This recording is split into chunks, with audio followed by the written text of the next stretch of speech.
जय श्री राम, जय बागेश्वर धाम। नमस्कार दोस्तों, एक बार फिर से आप सभी का स्वागत है धर्मलोक में। दोस्तों, आज की यह वीडियो उन लोगों के लिए बनाई गई है जो कि हमेशा कमेंट करके बोलते हैं क्योंकि जीवन की समस्याएं खत्म ही नहीं हो रही है। चाहे वह समस्या किसी भी प्रकार की हो, किसी भी प्रकार का पितृदोष हो, गृह संबंधी पारिवारिक समस्या या नौकरी संबंधी किसी भी प्रकार की समस्या से भी लोग घिरे ही रहते हैं। आप सभी ने नमक के बहुत से उपाय सुने होंगे, लेकिन आज जो प्रयोग हम आपको बताएंगे वह बहुत ही ज्यादा खास और असरदार है, जो कि अपना असर तुरंत ही दिखाता है और आपको आर्थिक और सामाजिक लाभ मिलने लगता है। तो आप इस वीडियो को पूरा देखकर सही प्रकार से समझ लीजिए, क्योंकि इस उपाय की एक ही प्रक्रिया है कि इसको आपको नियम पूर्वक करना होगा। तो आप इसे बहुत ही ध्यान से समझिएगा, जिससे कि आप इसे स्टेप बाय स्टेप कर सकें। क्योंकि दोस्तों, हमारे बीच में बहुत से ऐसे लोग हैं जो कि बहुत मेहनत करते हैं और हमेशा ही परेशानियों से घिरे रहते हैं। बहुत मेहनत करने के पश्चात भी सफलता उनके हाथ ही नहीं लगती और वह हमेशा कर्ज में डूबी ही रहते हैं। परेशानियां उनका पीछा ही नहीं छोड़ती। यह नमक का प्रयोग उन्हीं लोगों के लिए है जो कि कोई आसान सा उपाय ढूंढ रहे हैं, जो बहुत ज्यादा नियमों का पालन नहीं कर सकते हैं। तो ऐसे लोगों को बस एक बार नमक का उपाय जरूर करना चाहिए। नमक के उपाय बहुत ही जल्दी तुरंत की तुरंत छुट्टियों में अपने प्रभाव दिखाता है, तो बहुत ही ध्यान से सुनिएगा। और यदि आपकी समस्या का निदान नहीं होता, आपकी समस्या ज्यों की त्यों बनी रहती है, तो आप मुझे कमेंट करके जरूर बताइए, क्योंकि हमारे चैनल का सिर्फ एक ही मकसद है कि जनसाधारण की सहायता हो और हर किसी का जीवन सफल बन जाए, सनातन धर्म आगे बढ़ता जाए। देखें दोस्तों, नमक का प्रयोग बहुत सी चीजों में किया जाता है। आपने भी सुना होगा कि नमक का प्रयोग ज्योतिष शास्त्र, वास्तु शास्त्र और तंत्र शास्त्र में अनेकों प्रकार से किया जाता है। नमक का प्रयोग करके बहुत से लोगों ने चमत्कारिक लाभ प्राप्त किए हैं, लेकिन आज के आधुनिक युग में बहुत से लोग इन उपायों से अनजान हैं। लेकिन आज का प्रयोग यदि आप करते हैं तो आप अपने जीवन से नकारात्मक ऊर्जा को हमेशा हमेशा के लिए खत्म कर सकते हैं। तो ध्यान से सुनिएगा कि आपको यह प्रयोग करना कैसे है। आप अपने दोनों हाथों की हथेलियों में नमक ले लो।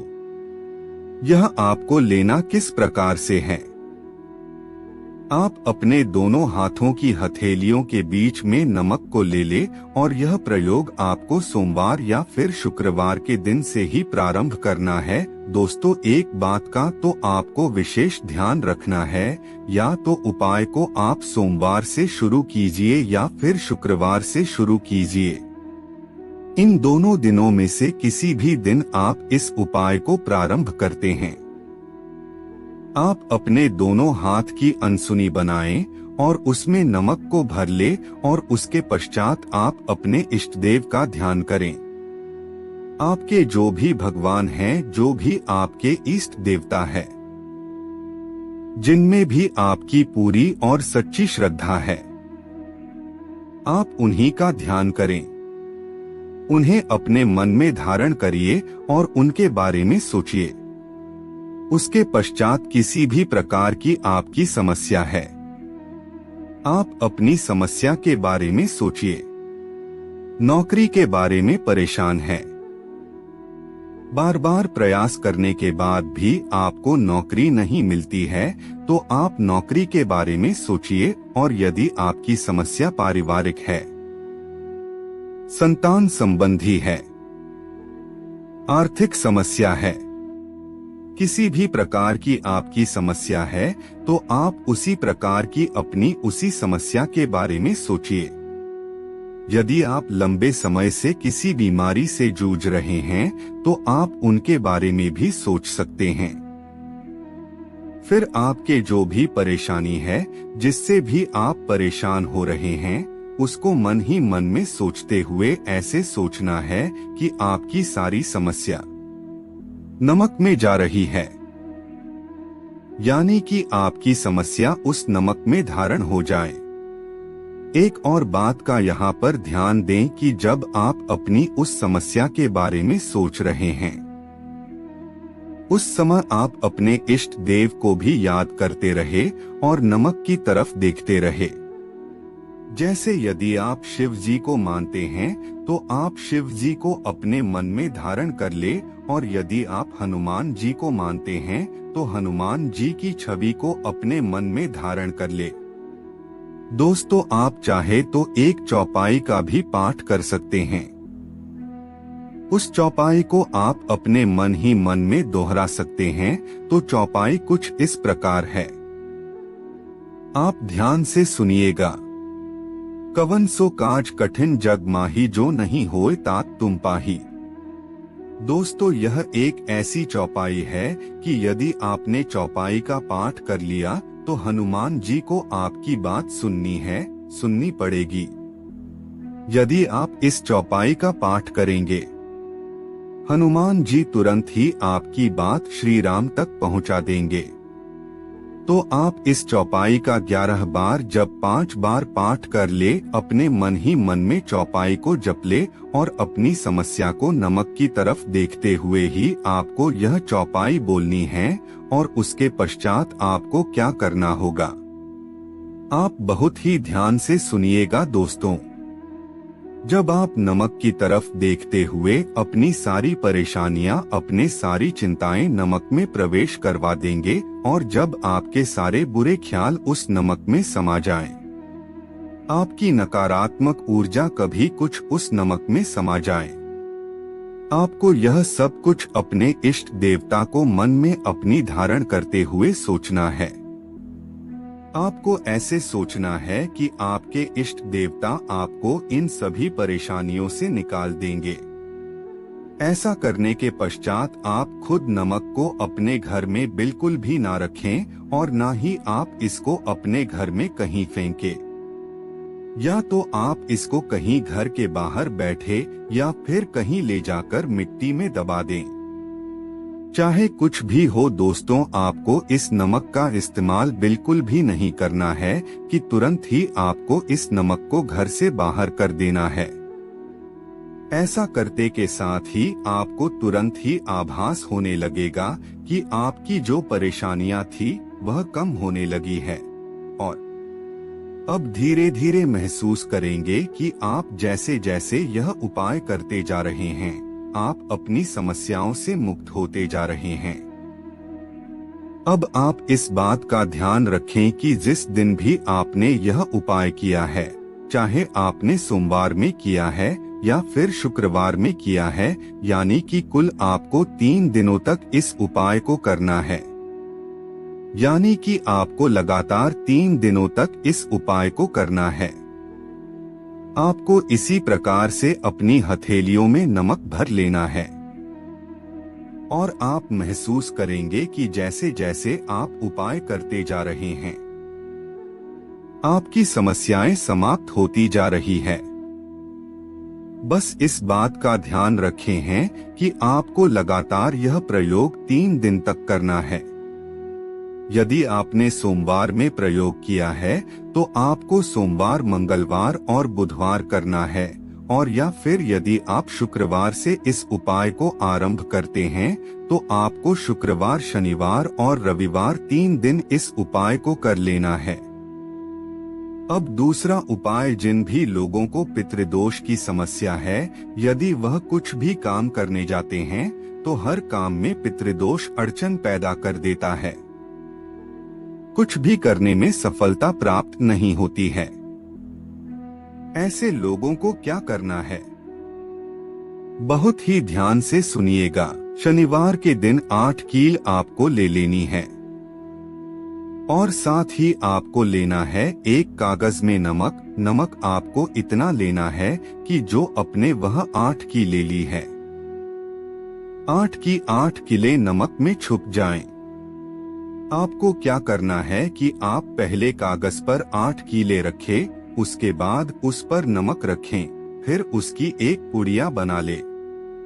फिर उसको आप पीपल के वृक्ष के नीचे जाकर दबा दें, क्योंकि पीपल के वृक्ष में भगवान विष्णु का वास होता है और वहां पर जाकर यदि आप यह उपाय करेंगे तो आपके 2 कष्ट तुरंत के तुरंत ही समाप्त हो जाएंगे। अब मैं आपको तीसरा और बहुत ही सटीक उपाय बता देता हूँ। यदि आपके घर में कोई वास्तु दोष है, जैसे कि आपने देखा होगा कई बार लोग बना बनाया घर खरीद लेते हैं, इसलिए वे घर को अपने अनुसार नहीं बनवा पाते हैं। ऐसे में वह अपने घर को तोड़ भी नहीं सकते, कुछ नया सामान भी नहीं लगवा सकते। तो उन लोगों को क्या करना होगा, बहुत ही ध्यान से सुनिएगा। घर में वास्तु के कारण जहां पर भी क्लेश होता है, आपसी अनबन बनी रहती है, घर में आपस में भेदभाव बने रहते हैं। ऐसे में जहां पर वास्तु की समस्या है, चाहे वह रसोई घर हो या फिर बाथरूम हो, जहां पर भी आपको लगता है कि यहाँ पर वास्तु की समस्या है, वहां पर आपको एक नमक की पोटली बनाकर रख देनी है। जी हाँ दोस्तों, आपने बिल्कुल सही सुना। जहां पर भी आपको ऐसा लगता है कि यह जगह वास्तु के अनुसार सही नहीं है, वहां पर आप नमक की एक पोटली बनाकर रख दें और फिर उसके बाद आप उसको 7 दिन के बाद बदलते रहे। जैसे कि यदि आप एक पोटली रख रहे हैं, फिर उसको आप 7 दिन के बाद चेंज कर दे। ऐसा आपको 21 बार करना है।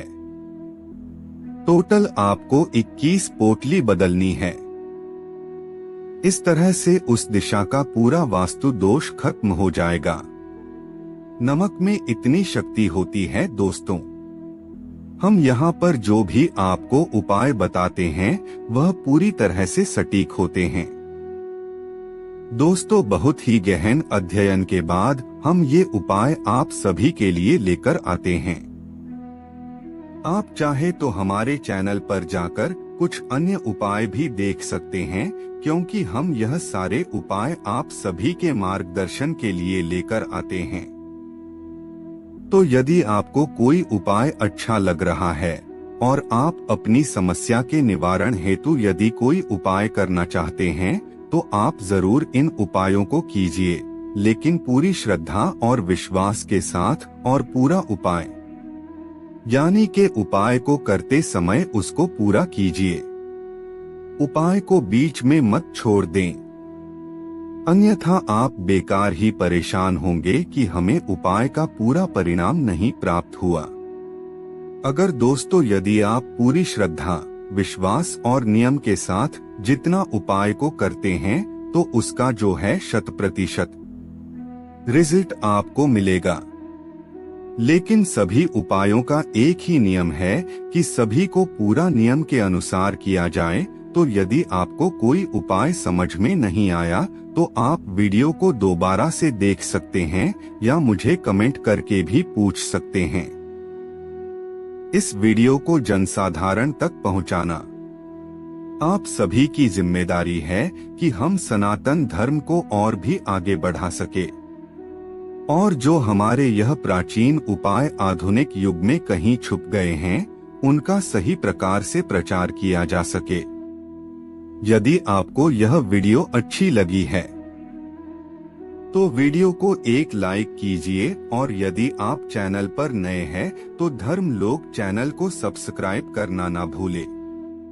साथ ही साथ बेल आइकॉन को भी दबा ले, ताकि जब भी हम कोई नई वीडियो अपलोड करेंगे उसकी नोटिफिकेशन सबसे पहले आप तक पहुंचे। उन्हें कुछ इसी प्रकार की जानकारी के साथ जय श्री राम, जय बागेश्वर धाम। आप सभी का दिन मंगलमय हो।